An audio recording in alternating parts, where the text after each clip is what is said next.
बिस्मिल्लाहिर्रहमानिर्रहीम। अस्सलाम वालेकुम नाज़रीन, आप यूट्यूब चैनल देख रहे हैं। मैं इमरान खान हूँ। आज 20 तारीख़ है जनवरी की और आज डोनाल्ड ट्रंप अमेरिका के 47वें सदर के तौर पे हलफ उठा लेगा। डोनाल्ड ट्रंप की टोपी पे आप देखते होंगे रेड कलर की टोपी, वो हर जगह पे पहन के डोनाल्ड ट्रंप अपनी पूरी कैंपेन करता रहा और डोनाल्ड ट्रंप की टोपी के सामने ट्रंप लिखा हुआ था और साइड पे आपने देखा होगा कि 45 और 47 लिखा हुआ होता था। पाकिस्तान में कई लोग ये कहते थे कि ये फार्म 47 और फार्म 45, और कुछ लोग पूछते थे कि ये किस लिए है। तो देखें, वो 45वां सदर था अमेरिका का और 46 यानी 46वां सदर जो बाइडन बना।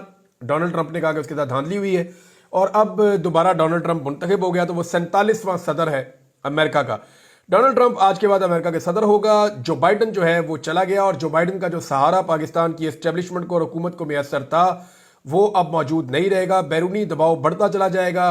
अमेरिका के अंदर एक कांग्रेशनल मीटिंग आ रही है, ये 22 तारीख को आ रही है। पहले आप देख लें कि डोनाल्ड ट्रंप की जो टीम है वो किस नौयत की है और इस टीम के ख्यालात किस नौयत के हैं।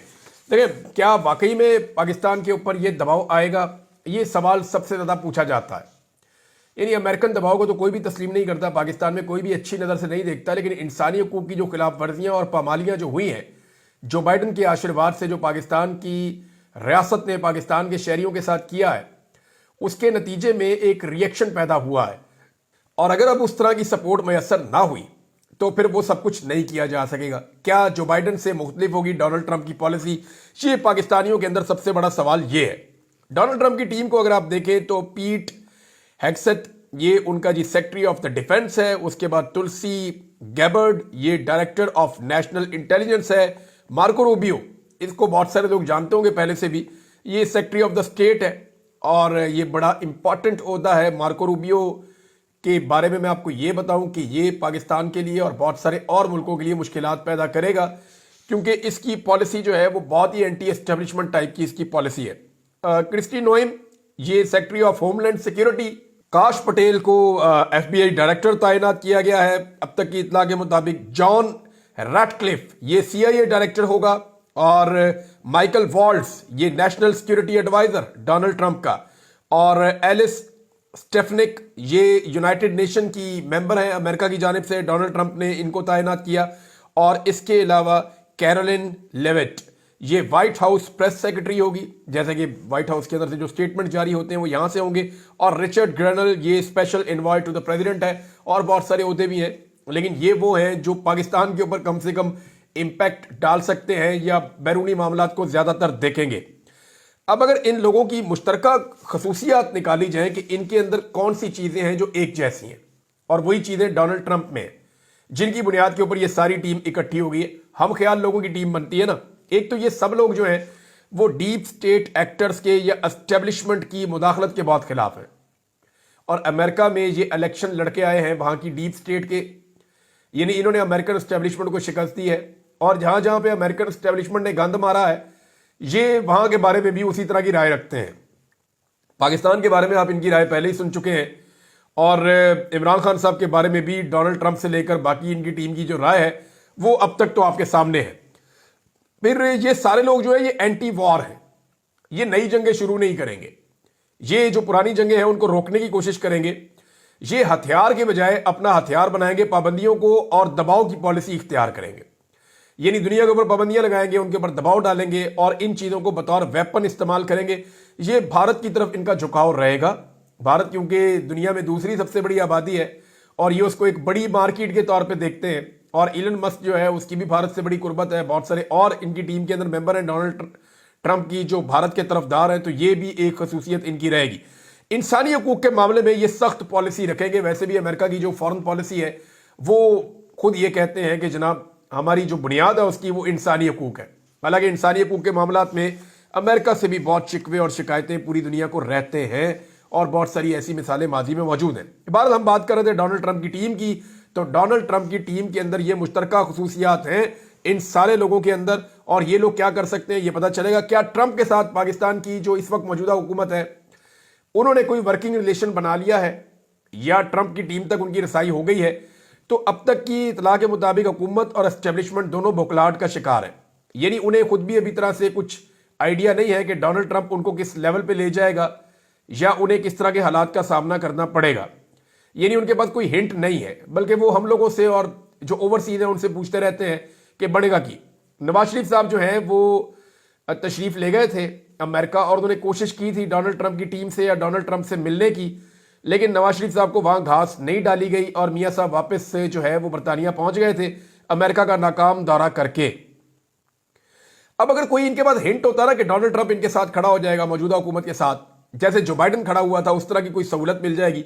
देखिए दो ही चीजें हो सकती है ना, डोनाल्ड ट्रंप एक जुए की तरह है मौजूदा एस्टेब्लिशमेंट के लिए। इनके पास 20% चांसेस है शायद डोनाल्ड ट्रंप इनकी तरफ आ जाए, लेकिन 80% इनको आइडिया है कि डोनाल्ड ट्रंप वहीं जाएगा जिस तरफ को उसका मुंह है, यानी जो अब तक असेसमेंट है वो उसी तरफ जाएगा।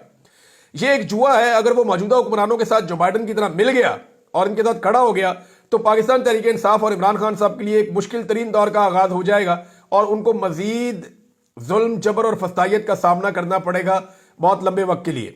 और अगर ट्रंप इंसानी हकूक और जमहूरियत के लिए डट गया तो पाकिस्तान की एस्टेब्लिशमेंट के लिए तारीख का मुश्किल तरीन दौर शुरू हो जाएगा। यानी इस एस्टेब्लिशमेंट ने कभी इतना मुश्किल वक्त नहीं देखा होगा, क्योंकि अगर इमरान खान को छोड़ते हैं तो बहुत बड़ी मुसीबत खड़ी हो जाएगी और अगर इमरान खान को नहीं छोड़ते तो भी एक बहुत बड़ी मुसीबत खड़ी हो जाएगी। यानी एक ऐसे दोराहे पे खड़े हैं जहां दोनों तरफ खाई है, आगे बढ़ते हैं तो फिर खाई है, पीछे हटते हैं तो फिर खाई है। लेकिन मेरे ख्याल में पाकिस्तान अपना मसला पाकिस्तान के अंदर मुज़ाकरात के जरिए से हल करे और किसी नतीजे में पहुंच जाए तो ये सबसे बेहतर ऑप्शन हो सकता है। डोनाल्ड ट्रंप की ताकत का आप अंदाजा यहां से लगा लें कि उसने सदर का हलफ उठाने से पहले इसराइल के अंदर जंगबंदी करवा दी है। यानी फलस्तीन के ऊपर जो अटैक किया था इसराइल ने, वो जंगबंदी करवाई है। इसराइल में दबाव उनका काम कर गया है। इसराइल ने इंसानी हकूक की बहुत सारी खिलाफ वर्जियां की हैं और अब उनके वुज़रा जो है वो इस दबाव की वजह से रेजिग्नेशन दे रहे हैं, उनके इस्तीफे आ रहे हैं। नेतन्याहू के ऊपर भी बहुत ज्यादा दबाव है। नेतन्याहू हमेशा जो इसराइल अटैक करता रहा है गजा में या वेस्ट बैंक में या बाकी इलाकों में फलस्तीनियों के ऊपर, वो इसको अपना इंटरनल मामला करार देता रहा है। लेकिन इंसानी हकूक का मामला कभी भी किसी का इंटरनल मामला नहीं होता, चाहे वो पाकिस्तान में हो, चाहे वो फलस्तीन के अंदर हो, चाहे वो कश्मीर के अंदर हो, चाहे वो म्यांमार के अंदर हो, चाहे वो इराक के अंदर हो, लीबिया में हो, शाम में हो, दुनिया के किसी भी इलाके में हो। इंसानी हकूक का मामला किसी भी मुल्क का अंदरूनी मामला नहीं होता और अमेरिकन अपनी पॉलिसी इंसानी हकूक के मामला को रखकर बनाते हैं या कम से कम इसको इस्तेमाल करते हैं। डोनाल्ड ट्रंप पाकिस्तान में सिर्फ एक ही चेहरे को पहचानता है, यह बात सारे पाकिस्तानी जानते हैं। यानी ये बात अभी मुशाहिद हुसैन सैयद साहब ने की, लेकिन ये एक रियलिटी है और वो चेहरा इमरान खान साहब का है। और ये डोनाल्ड ट्रंप का मसला नहीं है, ये पूरी दुनिया के लोगों का मसला है। आप दुनिया के किसी भी मुल्क में ट्रैवल करें, आप यूरोप चले जाएं, आप किसी और जजायर पे चले जाएं, आप वेस्ट इंडीज चले जाएं, आप सेंट्रल एशिया चले जाएं, आप इधर ये थाईलैंड साइड पे चले जाएं, बैंकॉक चले जाएं, चाइना चले, आप दुनिया के किसी भी मुल्क में चले जाएं, अरब ममालिक में आप चले जाएं, मिडिल ईस्ट में, आप सिर्फ पाकिस्तान का नाम लेंगे और वहां के लोग इमरान खान का नाम लेंगे। आप इमरान खान का नाम लेंगे और वहां के लोग पाकिस्तान का नाम लेंगे। पाकिस्तान की इस वक्त दुनिया में जो सबसे बड़ी पहचान है वो इमरान खान है। पाकिस्तान के किसी वजीर आजम को लोग नहीं जानते। पहले वजीर आजम से लेकर अब तक आप सारे वजीर आजम के नाम ले लें, दुनिया किसी को नहीं जानती, सिर्फ इमरान खान को जानती है। पाकिस्तान के किसी डिक्टेटर को दुनिया के लोग नहीं जानते। आप जिसका मर्जी नाम ले लें, दुनिया नहीं जानती। ना याह्या खान को जानते हैं, ना ज़ियाउल हक को जानते हैं, ना मुशर्रफ को जानते हैं, ना अयूब खान को जानते हैं, किसी आर्मी चीफ को नहीं जानते। पहले आर्मी चीफ से लेकर आसिम मुनीर साहब तक आ जाए, आप किसी को नहीं जानते। दुनिया को कोई पता नहीं पाकिस्तान का आर्मी चीफ कौन है, ना उन्हें पता होना चाहिए। ना वो सदूर को जानते हैं, ना वो सिर्फ इमरान खान को जानते हैं। पूरी दुनिया का मसला है।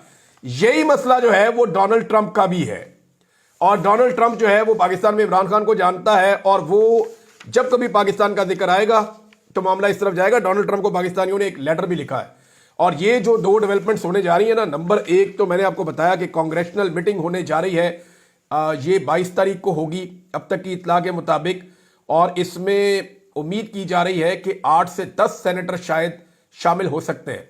ये एक बहुत बड़ी कामयाबी होगी अगर इतनी बड़ी तादाद में ये जो मीटिंग है इसके अंदर कांग्रेसमैन आ जाते हैं, तो ये बहुत बड़ी कामयाबी है ओवरसीज पाकिस्तानियों की। और इससे पहले जो बरतानिया में हुआ वो भी बहुत बड़ी कामयाबी थी कि 15 एमपीज आए थे जो पार्लियामेंट्री मीटिंग है उसको लेने के लिए। नॉर्मली 2, 3, 4 एमपीज इससे ज्यादा नहीं आते। वो अपनी अपनी पार्टी की तरफ से एक एक 2 नुमाइंदे आते हैं, वो आकर ब्रीफिंग लेते हैं, वो अपनी पार्टी के अंदर जो है वो इसके ऊपर फिर बातचीत कर लेते हैं, जहां मौका आता है वो इस पर बात करते हैं। लेकिन जो पार्लियामेंट्री ब्रीफिंग होती है उनमें इतने ज्यादा लोग नहीं आते। यहां जो कमेटी बैठी 15 लोग जो है वो बरतानिया में आए थे और अब उसका एक फॉलो अप होने जा रहा है, वो मैं आपको बताता हूं, क्योंकि ये मामला भी रुकेगा नहीं, इसका फॉलो अप होने जा रहा है और फर्दर कुछ चीजें और होनी है अभी बरतानिया में। यानी नंबर एक ये है कि फॉलो अप होने जा रहा है और ये तकरीबन 144 एमपीज हैं बरतानिया के, जिनको कुछ रिपोर्ट्स भिजवाई जा रही हैं ओवरसीज पाकिस्तानियों की जानिब से। ये जो रिपोर्ट तैयार की गई है, मैंने रिपोर्ट देखी थी, बड़ी कॉम्प्रिहेंसिव रिपोर्ट है। और अगेन ये रिपोर्ट जो है वो फ्रेंड्स ऑफ डेमोक्रेटिक पाकिस्तान जो तंजीम है उन्होंने बनाई है बड़ी मेहनत करके। मैंने इन लोगों से बात की, मैंने कहा जी आपका पाकिस्तान तहरीक इंसाफ से क्या ताल्लुक है? उन्होंने कहा जी तहरीक इंसाफ से इतना ही ताल्लुक है कि आज उनका बुरा वक्त आया हुआ है, हम पाकिस्तान के और जमहूरी पाकिस्तान के हामी हैं। कल अगर ये कोई और पॉलिटिकल पार्टी होगी तो हम इसी ताकत के साथ खड़े होंगे। हम पाकिस्तान तहरीक इंसाफ नहीं, पाकिस्तान के साथ खड़े और पाकिस्तान में जमहूरियत के अलमबरदार हैं, हम उसके लिए कोशिश करेंगे। इन लोगों ने बड़ा क्लियरली मुझे ये बात बताई। अब वो ये कहते हैं कि हमारा एक कामयाब प्रोग्राम हुआ है और जबरदस्त प्रोग्राम हुआ है, और उसके बाद जो फॉलो अप रिपोर्ट्स हैं वो अब हम भिजवा रहे हैं तमाम एमपीज को, 144 एमपीज को जा रही हैं। इन रिपोर्ट्स के अंदर 7 चीजें हैं जो उन्होंने मेंशन की हैं। नंबर 1, वो कह रहे हैं जी 8 फरवरी का जो इलेक्शन है उसकी सारी तफसीलात हमने इसके अंदर लगाई है। इमरान खान के केसेस हैं उसकी सारी तफसीलात लगाई हैं। और इसके अलावा उन्होंने कहा जी कि जुडिशरी और जजेस के साथ जो कुछ हो रहा है वो भी लगाया है, कंप्रोमाइज उनको किया गया। इस्लामाबाद के अंदर जो कत्लेआम हुआ 26 नवंबर 2024 को, उसकी तफसीलात लगाई हैं। और जो जबरी गुमशुदगियां की जा रही हैं, अगवा किया जा रहा है पाकिस्तानियों को, उसकी तफसीलात लगाई हैं। और इसके अलावा जो पॉलिटिकल प्रिजनर्स हैं और जो मिलिट्री कोर्ट्स के अंदर ट्रायल हुए हैं उसकी तफसीलात साथ लगाई जा रही है। और 7वां और आखिरी इशू जो इन्होंने उठाया वो मीडिया की सेंसरशिप है। पाकिस्तान में मीडिया को दबाकर रखा हुआ है, मीडिया अपनी मर्जी से रिपोर्टिंग नहीं कर सकता। मीडिया वाले खुद कहते हैं, हमें भी साथ निकल कर कहते हैं इतने मजबूर हैं हम इमरान खान का नाम नहीं ले सकते, हम इमरान खान की फोटो नहीं दिखा सकते, इवन मलिक रियाज साहब का नाम भी नहीं ले सकते। तो मलिक रियाज साहब से मुझे याद आया, मैं कुछ चीज़ों की तहकीकात कर रहा था, जो पिछला केस है उसके बारे में, अलकादर यूनिवर्सिटी वाला, वो तो केस उड़ गया, उस केस के पल्ले कुछ नहीं रहा। अगर कोई भी, यानी ये मैं कानूनी माहिरीन की राय आपको बता रहा हूं, अगर कोई जज कोई फैसला लिखते वक्त किसी दूसरी अदालत के फैसले का रेफरेंस डाले तो वो पूरे फैसले का रेफरेंस होता है, उसके हिस्से नहीं होते। ये आप समझ लें। ऐसा नहीं हो सकता कि एक जज एक फैसले का रेफरेंस दे अपने फैसले में, तो ये मुमकिन नहीं है कि वो उसके एक हिस्से का दे और दूसरा हिस्सा छोड़ दे। ये फ्रॉड इस फैसले के अंदर किया गया है। राणा साहब ने जो फैसला लिखा उसमें यह काम किया गया है। अब वो पूरे फैसला, अगर तो आपने रेफरेंस उसका देना है तो पूरे फैसले का देना है, और वो पूरा फैसला जो बता रहा है उसमें से चीजें छुपाई गई हैं जिसका फायदा इमरान खान साहब को होना था। अब वो चीजें सामने आ जाएंगी हाई कोर्ट के अंदर, तो दूध का दूध और पानी का पानी हो जाएगा। दूसरा, जो बहुत सारे जर्नलिस्ट हैं या वकला हैं, उनका यह कहना है कि जो 2 नए जजेस लाए गए हैं वो इसलिए लाए गए हैं ताकि पाकिस्तान तहरीक इंसाफ या इमरान खान साहब के केसेस को मैनेज किया जा सके। अब इमरान खान साहब के केस को अगर आते ही इनमें से किसी जज को दिया जाता है, एक नए जज को दिया जाता है, तो इतना हाई प्रोफाइल केस, एक साबिक वजीर आजम का केस, ये उस जज के साथ और इंसाफ के साथ ज्यादती होगी, ये नहीं होना चाहिए। अच्छा जी, इसके अंदर मामला तो अब बहुत क्लियर हो गया है, ये टिकना तो है नहीं।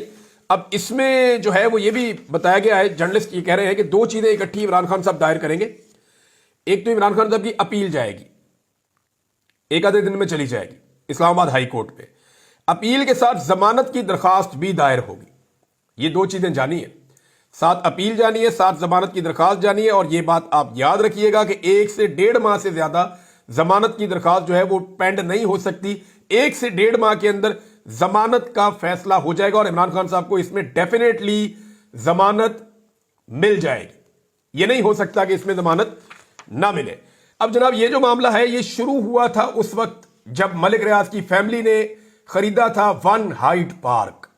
ये आई ना कहानी, इसके बारे में मैं लगा हुआ था कि ये हुआ कैसे था। तो नाज़रीन, हुआ ये था कि मलिक रियाज साहब को वजीर आजम उस वक्त के नवाज शरीफ साहब ने बुलवाया था, बुलवा के उनसे मुलाकात की थी। और उस मुलाकात में मलिक रियाज साहब को कहा था कि मेरा बेटा जो है वो मुश्किल में है, लिहाजा वो जो 1 हाइड पार्क की प्रॉपर्टी है वो आप खरीद लें बरतानिया में। और फिर हसन नवाज ने 2 नंबरी करते हुए वो प्रॉपर्टी दुगनी कीमत पे बेची मलिक रियाज साहब के साहबजादे की कंपनी को, और ये एक धोखा दिया गया था। यानी जो 9 अरब की प्रॉपर्टी थी उसको 18 अरब में बेचा लगभग। उस वक्त इसकी 20 मिलियन पाउंड की वर्थ थी और इसको 45 मिलियन पाउंड्स के अंदर बेचा गया था मलिक रियाज के बेटे की कंपनी को, और इजाफी पैसे वसूल किए थे। ये वही हसन नवाज है जो इस वक्त बर्तानिया से निकल लिया दिवालिया होने के बाद। यानी इसने सारा पैसा इकट्ठा किया, वन हाइट पार्क को भी बेचा, अपनी सारी कंपनियों को दिवालिया साबित किया और अरबों रुपया लेकर ये बर्तानिया से निकल लिया। और दूसरी तरफ जो मलिक रियाज साहब जो हैं उनके वहां पे जो है अकाउंट फ्रीज हो गए। उनके अकाउंट फ्रीज हुए, फिर उन्होंने जो मुआहदा किया उनके साथ, खुफिया मुआहदा किया एनसीए के साथ कि जी हम पैसा ले जाते हैं पाकिस्तान में वापस। और जब उन्हें पता चला कि जी पैसा पाकिस्तान में वापस जाना कहाँ पे, सुप्रीम कोर्ट में जाएगा जी, वहाँ पे हमने जुर्माना अदा करना है, तो वो जुर्माने की मद में आ गया। मेरे 2-3 सवाल आते हैं यहाँ पे। पहला सवाल ये है कि मलिक रियाज को तो 460 अरब का जुर्माना कर दिया, और जुर्माना करने की वजह यह थी कि सिंध से इन्होंने जमीन कम कीमत में ली। तो सिंध की गवर्नमेंट के खिलाफ क्या कार्रवाई की थी अदालत ने? आसिफ अली जरदारी है ना, या मुराद अली शाह, इनके खिलाफ क्या कार्रवाई हुई? मलिक रियाज को तो जुर्माना हो गया, इनके खिलाफ क्या कार्रवाई हुई? जिन्होंने ओने पोने या जिन्होंने नुकसान किया सरकार का, उनके खिलाफ कोई कार्रवाई नहीं हुई। उनमें से एक आज सदर और एक वजीर आला है। दूसरा, वन हाइट पार्क, जहां से यह कहानी शुरू होती है, नवाज शरीफ या उसके बेटे से किसी ने सवाल पूछा या वहां कोई कार्रवाई हुई? और तीसरी बात यह है, ये तो अल मशरिक बैंक है, उन्होंने खुद स्टेटमेंट दिया हुआ है आके, डायरेक्ट वहां जो उनका सीईओ है उसने आकर बता दिया था कि जनाब ये पैसे मलिक फैमिली के हैं, वो खुद अपनी मर्जी से पाकिस्तान में लाके अपना जुर्माना पे कर रहे हैं। ये उन्होंने आकर बता दिया था। और पाकिस्तान की गवर्नमेंट जो है वो सिर्फ उन्होंने, क्योंकि ये पैसा बहुत ज्यादा बल्क में आना था, तो पाकिस्तान की गवर्नमेंट को उसके अंदर अपना जो है वो लीगैलिटी के लिए इस पे कैबिनेट की अप्रूवल लेनी पड़ी, और वो अप्रूवल इमरान खान साहब के गले में फंसा दी है। और कोई कानूनी नुक्ता नहीं है, ये केस उड़ जाएगा। ये मैं आपको पहले भी बता चुका हूं, अब फिर आपको बता रहा हूं। अब नाज़रीन, नया एक मंजन पाकिस्तान में लाया गया। पाकिस्तान की एस्टेब्लिशमेंट ने वैसे सारे ही तजुर्बे कर लिए हैं पाकिस्तान के साथ, ये एक नया तजुर्बा है जो अब दोबारा मार्केट में लॉन्च किया गया। देखिए, एस्टेब्लिशमेंट ने गुज़िश्ता 3 सालों में अपने तमाम वो ख्वाहिशात पूरी की हैं जो वो करना चाहते थे। यानी उन्होंने टेक्नोक्रेट लगाकर देख लिए, लंबी निगरान हुकूमत बनाने की बातें होती थी वो भी उन्होंने करके देख ली, अदालतों पर और इदारों पर मुकम्मल कंट्रोल करना चाहते थे वो भी करके देख लिया, फौजी अदालतों में ट्रायल करना चाहते थे वो भी करके देख लिया, धांधली से तमाम जमातों को 2 मरतबा उन्होंने हुकूमत बनाकर देख ली। यानी वो चाहते थे कौमी हुकूमत तश्कील दी जाए, सारी जमातें पीटीआई को निकाल के उन्होंने इकट्ठी कर दी, सारी जमातें इकट्ठी की ना, 11-12 जमातें मिला के उन्होंने हुकूमत बना दी थी पीडीएम की, सारे उसके अंदर बैठे हुए थे। फिर भी पाकिस्तान की मईशत का बेड़ा गर्क हुआ था। अब जनाब खबर ये आ रही है कि कौमी हुकूमत का मंजन दोबारा बेचा जा रहा है और पाकिस्तान तहरीक इंसाफ को और इमरान खान साहब को राजी करने की कोशिश की जा रही है। अच्छा जी, आप कोई और बात नहीं मानते, आप डील नहीं करना चाहते, आप ना करें, पाकिस्तान की खातिर एक कौमी हुकूमत आप बना दें। उसमें ऑफर यहां तक पहुंची है मुबैना तौर पर कि पाकिस्तान तहरीक इंसाफ को कहा जी वजीर आजम भी आपका बना देते हैं, और बाकी सारी जमातों में होगा ये कि ये जो फार्मूला है वो ये है कि ये जो पूरी की पूरी असेंबली है ये ऐसी ही बैठी रहेगी, पंजाब नून लीग के पास, सिंध जो है वो पीपल्स पार्टी के पास, बलूचिस्तान जैसे चल रहा है वैसे ही, और खैबर पख्तूनख्वा जो है वो पीटीआई के पास, यानी सबके पास अपने अपने सूबे मौजूद हैं। और अब किया यह जाएगा कि इसी सेटअप के अंदर एक कौमी हुकूमत बना दी जाएगी, जितने एमएनए है ना सारे के सारे वो मौजूद रहेंगे और सारी पार्टियां हुकूमत में आ जाएंगी, कोई भी पार्टी अपोजिशन में नहीं होगी, सारी पार्टियां मिलकर हुकूमत करेंगी और एक कौमी हुकूमत बनाएंगे साल 2 साल के लिए। और उसके अंदर कहते हैं जनाब कि अपने को कानून साजियां करनी है, कोई आईनी तरमीम करनी है, सारी चीजें सेट करके और फिर बाद में इंतखाबात करवा देंगे। ये नया मंजन मार्केट में है। इमरान खान साहब फिलहाल इसके ऊपर भी नहीं मान रहे, इस पर भी आमादा नहीं हो रहा है। देखिए, कौमी हुकूमत तो पहले बनाकर देख ली ना, पीटीआई को बाहर निकालकर कौमी हुकूमत बनाकर देख ली। अब पीटीआई को मैं आपको एक बात क्लियर कर दूं, जिस वक्त इमरान खान साहब ने कोई डील मारी या जिस वक्त इमरान खान साहब ने इस किस्म के किसी खेल का हिस्सा बने जिसमें ये सारों के साथ मिलकर इमरान खान साहब उस तरीके से बैठे जैसे वो चाह रहे हैं, यानी मुज़ाकरात के लिए बैठना तो बहुत अच्छी बात है, रास्ता निकालना चाहिए, एस्टेब्लिशमेंट को वापस उनके काम पे भेजना चाहिए, इदारों का सियासत के अंदर से किरदार खत्म करना चाहिए, ये सारी चीजें करने के लिए अगर बैठते हैं तो बहुत अच्छी बात है। लेकिन अगर इक्तदार की खातिर कोई डील होती है तो इसका बहुत बड़ा डैमेज इमरान खान साहब को हो जाएगा। मोहित पीर दादा साहब ने दावा किया है कि बुशरा बीबी को जो सजा सुनवाई गई है उसमें अली अमीन गंडापुर साहब का किरदार है, और मोहित पीर दादा साहब ये कहते हैं क्योंकि बुशरा बीबी अली अमीन के लिए मसाइल पैदा कर रही थी इसलिए। अच्छा, इससे पहले कुछ लोगों ने दावा किया था उस वक्त भी जब आजम सवाती साहब गिरफ्तार हुए थे کیونکہ آدم سواتی صاحب کو عمران خان صاحب نے خیبر پختونخوا میں وزیر اعلیٰ ہاؤس میں رکھا ہوا تھا اور وہ کھلے ہر جگہ پہ آتے جاتے تھے، ہر چیز کے اوپر ان کی نگرانی تھی. لیکن پھر جب وہ گرفتار ہو گئے اور لمبے عرصے تک کے لیے، تو کچھ لوگوں نے اس وقت بھی اس قسم کا کلیم کیا تھا جو اب محیط پیرزادہ صاحب کر رہے ہیں، اور وہ یہ کہہ رہے ہیں کہ جناب بشرا بی بی کی گرفتاری کے پیچھے علی امین گنڈا پور اس لیے ہے کیونکہ علی امین گنڈا پور صاحب کو لگتا تھا کہ میرے معاملات کے اندر مداخلت ہو رہی ہے اور ان کے لیے پریشانی پیدا ہو رہی ہے. دیکھنا ہی ہوگا کہ اس پہ بشرا بی بی اور عمران خان صاحب کیا موقف دیتے ہیں. ابھی جیل سے تو فی الحال وہ نہیں دے سکتے، لیکن فیوچر میں یہ چیزیں کھلتی ہوتی ہیں بڑے لمبے عرصے کے بعد، تو دیکھتے ہیں بعد میں کیا ہوتا ہے. ناظرین، جسٹس منصور علی شاہ صاحب کے ساتھ ایک اور زیادتی کی گئی ہے سپریم کورٹ آف پاکستان میں، اور یہ جیسے قاضی صاحب چلا رہے تھے عدالت کو ویسے ہی چلایا جا رہا ہے. یعنی اس بار قاضی فائز عیسیٰ نہیں، جسٹس یحییٰ افریدی ہیں. سپریم کورٹ کے اندر ایک بار پھر تفریق بڑھ سکتی ہے. یہ سوال اٹھایا ہے مریم نواز خان صاحبہ نے. وہ یہ کہتی ہیں کہ چیف جسٹس یحییٰ افریدی کے ماتحت رجسٹرار آفس نے سپریم کورٹ کے 16 جنوری کے واضح حکم نامے کے باوجود 26ویں ترمیم کے تحت نافذ ہونے والے آرٹیکل 191A پر جواب دہی کے مقدمے کو اب تک سماعت کے لیے مقرر نہیں کیا. حالانکہ بینچ کہہ چکا ہے کہ اس کو سماعت کے لیے لگایا جائے گا پیر والے دن. جسٹس منصور علی شاہ، جسٹس عائشہ ملک اور جسٹس عقیل عباسی نے حکم نامے میں لکھا کہ مقدمہ 20 جنوری دن 1 بجے سماعت کے لیے مقرر کیا جائے، یعنی آج کے دن، مگر اب تک کاز لسٹ جاری نہیں ہوئی اور ذرائع کا دعویٰ ہے کہ جاری ہوگی بھی نہیں. ایسے میں جج صاحبان مخصوص نشستوں کے بعد ایک مرتبہ پھر ایک حکم کی خلاف ورزی برداشت کریں گے. یعنی اس سے پہلے بھی ججوں کے حکم کی خلاف ورزی ہو رہی ہے. مخصوص نشستیں جو فیصلہ ہو چکا ہے فل کورٹ کا، وہ ابھی تک اس کے اوپر عمل درآمد نہیں ہو رہا. اسی طرح یہاں پہ بھی جج نے ایک فیصلہ دیا، ایک بینچ نے فیصلہ دیا، اور اس بینچ کے فیصلے کے اوپر رجسٹرار آفس عمل درآمد نہیں کر رہا. اور رجسٹرار کی کیا مجال ہے؟ یعنی یہ تو معاملہ پھر چیف جسٹس کے ہاتھ میں ہے نا.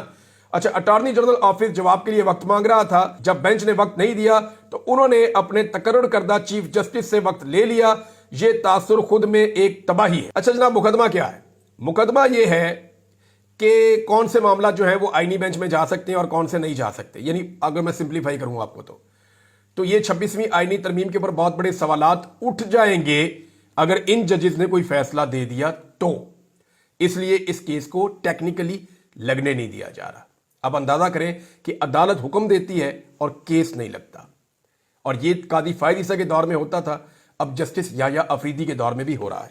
اب تک اتنا ہی. اپنا خیال رکھیے گا، اپنے اس چینل کا بھی. اللہ حافظ.